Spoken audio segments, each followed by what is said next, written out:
Oke, bismillahirrahmanirrahim. Assalamualaikum warahmatullahi wabarakatuh.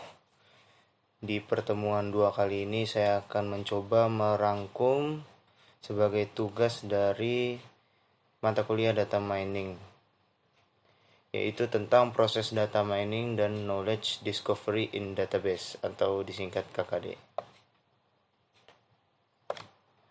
Oke, yang pertama dulu, di sini ada proses data mining dan knowledge discovery in database atau KKD. Jadi proses dalam KKD itu ada apa saja? Yang pertama ada data selection, yaitu pemilihan data dari sekumpulan data operasional perlu dilakukan sebelum tahap penggalian informasi dalam KKD dimulai. Jadi proses pertama itu data selection, pemilihan data dari sekumpulan data.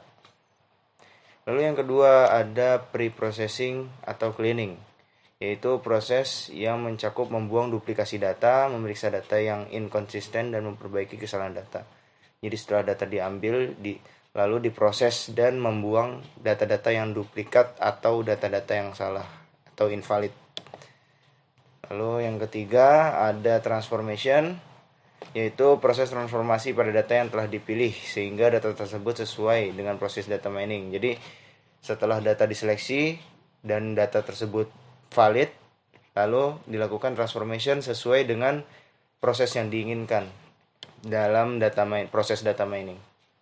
Lalu selanjutnya ada data mining, yaitu mencari pola atau informasi menarik dalam data yang terpilih menggunakan teknik tertentu. Jadi setelah dipilih tadi prosesnya, lalu selanjutnya adalah proses data mining, yaitu mencari pola atau informasi menarik, ya, diproses kembali untuk mencari polanya dari informasi data tersebut.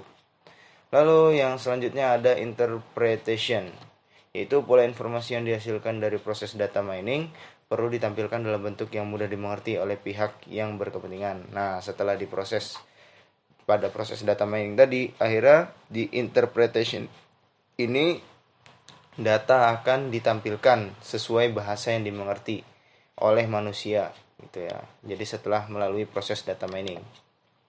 Lalu, nah itu kurang lebih ya 5 proses dalam KKD, ya.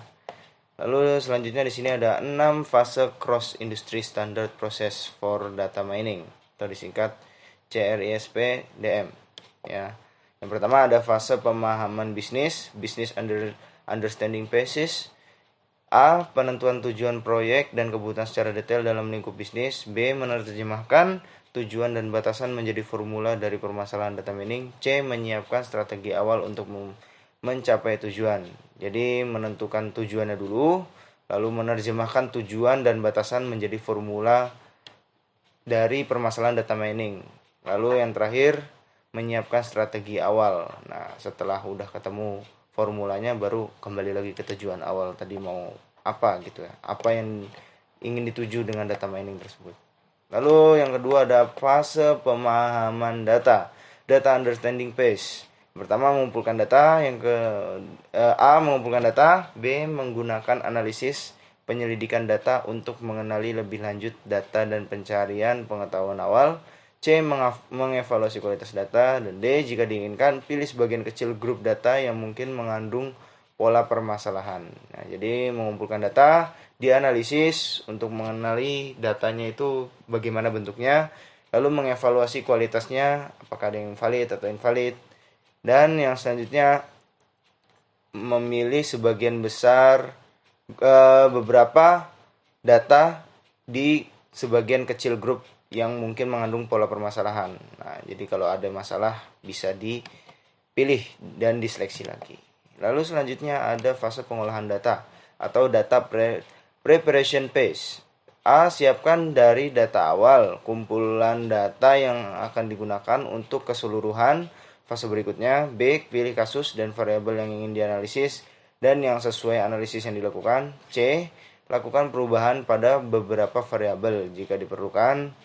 D. Siapkan data awal sehingga siap untuk perangkat pemodelan. Nah, jadi ini adalah fase pengolahan data. Menyiapkan data, terus pilih kasusnya dan variabel yang ingin dianalisis itu seperti apa.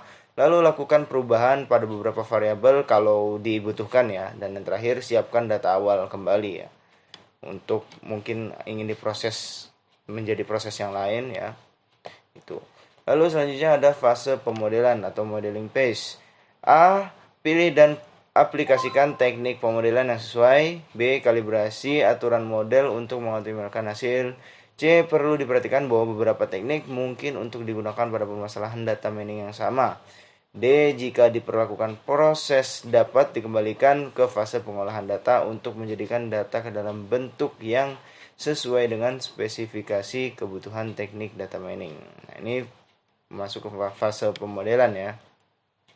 Jadi data itu akan diberi model ya dan dikalibrasi gitu untuk menghasilkan suatu informasi. Lalu selanjutnya yang kelima ada fase evaluasi, evaluation phase. A. Mengevaluasi satu atau lebih model yang digunakan dalam fase pemodelan untuk mendapatkan kualitas dan efektivitas sebelum disebarkan untuk digunakan. B. Menetapkan apakah terdapat model yang memenuhi tujuan pada tahap awal. C. Menentukan apakah terdapat permasalahan penting dari bisnis atau penelitian yang tidak tertangani dengan baik. D. Mengambil keputusan berkaitan dengan penggunaan hasil dari data mining. Jadi kurang lebih fase evaluasi ini adalah setelah kita mengalami proses-proses yang tadi ya, pemodelan dan lain sebagainya. Di fase evaluasi ini kita mengecek kembali apakah ada data-data yang tidak sesuai gitu. Jadi dievaluasi kembali dan apabila ada, kita akan lakukan proses ulang seperti itu. Lalu yang terakhir, yang keenam, yaitu fase penyebaran, deployment phase. Menggunakan model yang dihasilkan. Pembentukan model tidak menandakan telah terselesaikannya proyek. B. Contoh sederhana penyebaran, pembuatan laporan. C. Contoh kompleks penyebaran, penerapan proses data mining secara paralel pada departemen lain. Nah, jadi setelah sudah fix, sudah dievaluasi, baru bisa data-data ini menjadi sebuah informasi yang nantinya dapat disebar atau diterapkan gitu ya pada fase penyebaran ini. Lalu selanjutnya ada pengelompokan data mining. Data mining dibagi menjadi beberapa kelompok berdasarkan tugas yang dapat dilakukan. Yang pertama ada deskripsi, yang kedua ada estimasi, yang ketiga ada prediksi, yang keempat ada klasifikasi, yang kelima ada pengklasteran, dan yang terakhir ada asosiasi. Yang pertama, deskripsi, proses penggambaran pola dan kecenderungan yang terdapat dalam data. Contoh, petugas mengumpulkan suara mungkin tidak dapat menentukan keterangan siapa yang berkualitas di dukungan dalam pemilihan presiden. Deskripsi dari pola dan kecenderungan sering memberikan kemungkinan penjelasan untuk suatu pola atau kecenderungan. Jadi pada deskripsi ini, proses penggambaran pola dan kecenderungan dalam sebuah data. Jadi dari data-data yang banyak ini kita lihat bagaimana pola dan kecenderungannya. Lalu yang kedua tidak ada. Langsung saja kita skip ke prediksi. Prediksi hampir sama dengan klasifikasi, kecuali bahwa dalam prediksi nilai dari hasil akan ada di masa mendatang. Contoh A, prediksi harga beras dalam 3 bulan akan datang. B, prediksi persentase kenaikan kecelakaan lalu lintas. Nah, jadi di pengelompokan data mining pada prediksi ini hanya mengira-ngira, jadi prediksi saja. Jadi hasilnya bisa valid, bisa tidak.